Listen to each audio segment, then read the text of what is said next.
Hey everybody, welcome back to another episode of The Turtle and the Tiger. Today I thought I'd give you a little bit of an update as to our travel plans and things that are going on around us, so stay tuned.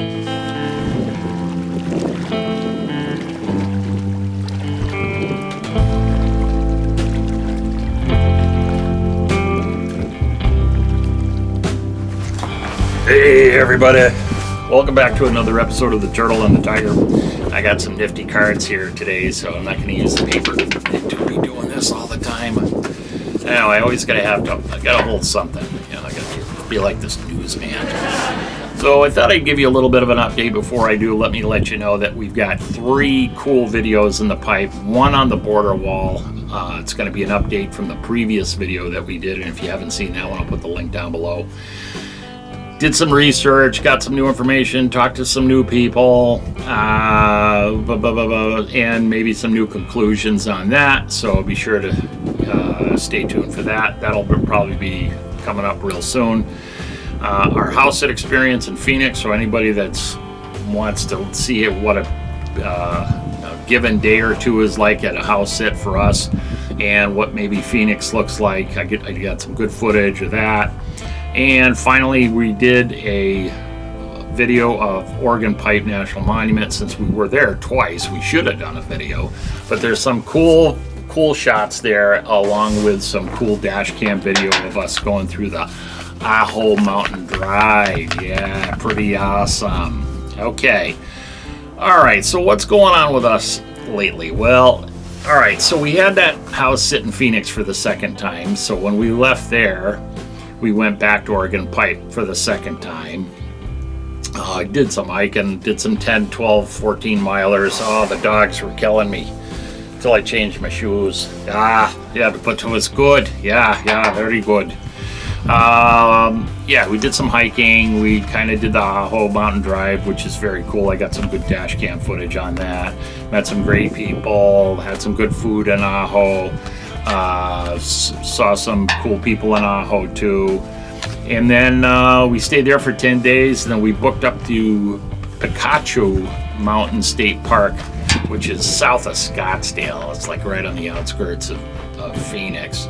We stayed there for a couple of nights to play catch up on some things, and then of course our long range goal here is this house sit in Flagstaff, so up to here we are through Globe, Arizona, and then just, let's see, it would be west of Globe. We settled in here at the Joya campground in the Tonto National Forest. And everything you see back there, all over here and over there, is the Tonto National Forest. Really pretty place. Right next to lovely Roosevelt Lake, which I'll put in some inset pictures of that. Very cool. It's named after Theodore Roosevelt. It's got a cool dam up at one end. I guess one of the larger masonry dams in the United States. Were one of the first ones. I forget which. They've had a lot of rain here, so the lake's pretty full, and it's a little murky, so I don't think fishing's all that great. There's not a lot of boat traffic. But, okay, so we're here. Today's date is the 17th. On the 25th, we are supposed to be in Flagstaff for a house sit. Now let's talk about the house sit for a minute, and just a recap. If you haven't seen my coronavirus video, I'll put a link right, let's see, where would it be? There. Or is it there? It's there. Maybe it's up there, actually.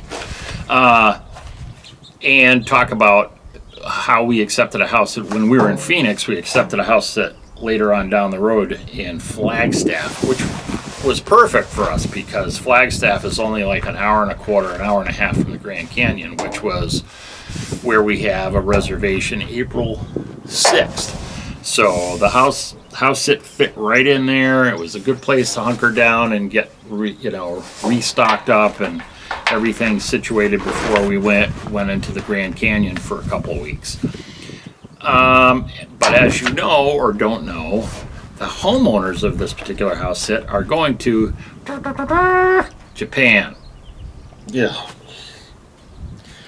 And we have been in touch with them since day one of confirming the house sit, and they still want to go. They feel that they're young and that they're young enough, so if they get sick, they'll be fine. So the only way they're not going to go is if somebody says they can't go, whether it be the airlines, whether it be the government, or what have you. Now, at the time I did that last video, the number of cases in the United States were, I don't even think they were double digits. And in Japan, they were up in the 160 case mode.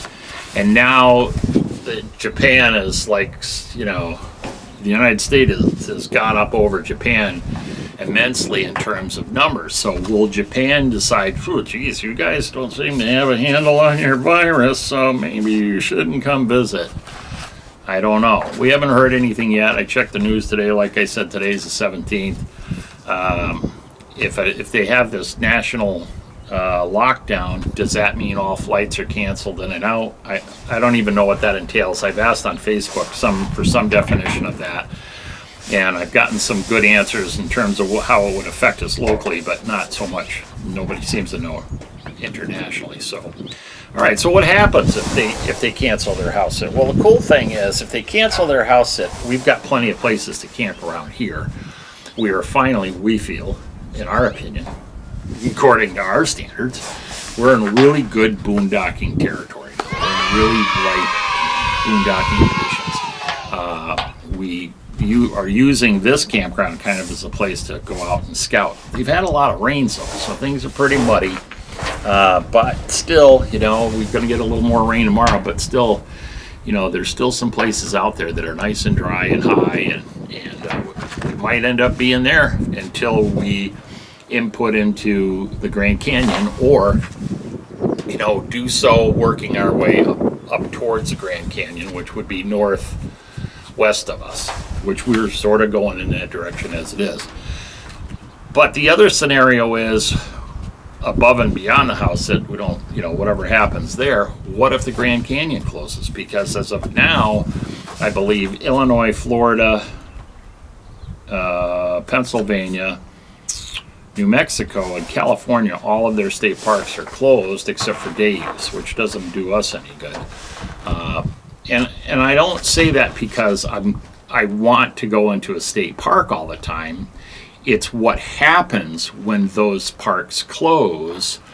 You end up, where are all those people going to go? Well, they have the time off, or they're full timing. They're not going to just necessarily turn around and go home.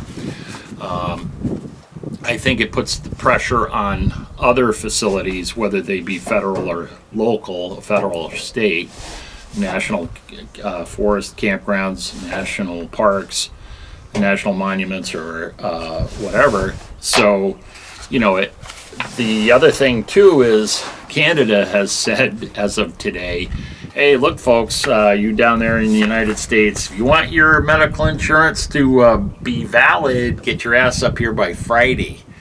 And so, you know, that they're going to be traveling up and staying at campgrounds, so that might lessen some of the traffic. We kind of hope, you know, that if things pan out, we'll know, you know, before, you know, in the next week or so we can make different plans. But we feel like if the Grand Canyon for some reason closes, then they'll all close. As it is, as of today, Zion National Park has had some serious cutbacks. They've stopped their shuttle, and if you know anything about Zion, that's primarily how you get to trailheads or into town. They don't like people driving in and out of the park because it's so busy. So they provide a shuttle to do that, and that's down. So you're not allowed to drive in and out of the park, but we have no shuttle. I mean, how do you get to town and do your laundry? How do you get to town to take a shower? How do you get to town and get your food? The other thing is that the concessionaire at that particular park wants to see the park closed because of certain reasons, whether it be they're having their staff being you know, exposed to people coming in and from all over. And let's face it, right? What are we saying when we keep the national parks open? Come on, travel. And isn't that what we're trying not to do right now? to more or less, at least in the cities. So I don't know. We think it's really coming that they're going to shut everything down. So what happens if everything does get shut down? What are we going to do? Well, at this point, there's no real sense. I suppose we might turn this into a grand,